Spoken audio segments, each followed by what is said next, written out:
devices that were made for suctioning cupping basically to glass. And we were next to a glass building. We were parked in the alley by a big glass skyscraper. And we would attach to those suction cups, which were electronically controlled. You didn't have to sit there and pump it or anything like that. You put it on, and it would attach to the glass. And then you had a strap with a carabiner that you'd be able to stand in, and you're attached to two of these. You got two of them. And you'd attach one, you'd stand up, you'd attach another, stand up, and you'd basically be able to walk up the building this way. And I was attached to my uncle. My uncle did the same thing. And we were able to, we did a test first to make sure everything was working. And then up we went and we ascended this building.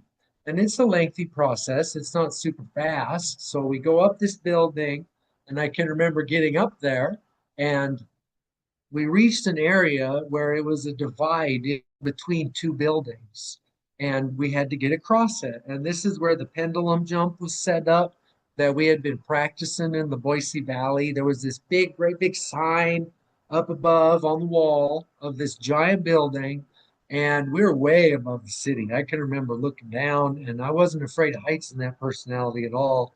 It was like, oh, cool. We are way the hell up here. And my uncle, he called in to Kat. She was across on the other building's top.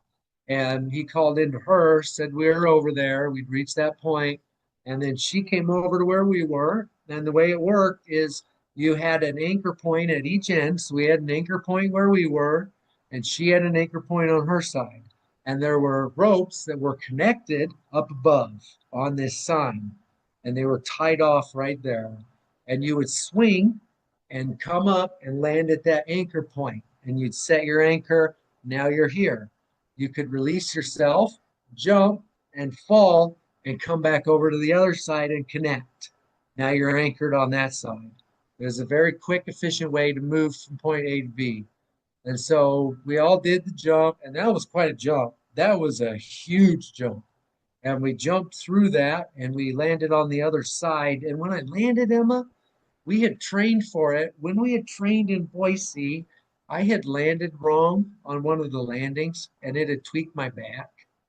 And my uncle knew this, and they knew when it happened because they'd been telling me to relax, relax, relax when you land, because I was so tense. They said, you need to relax.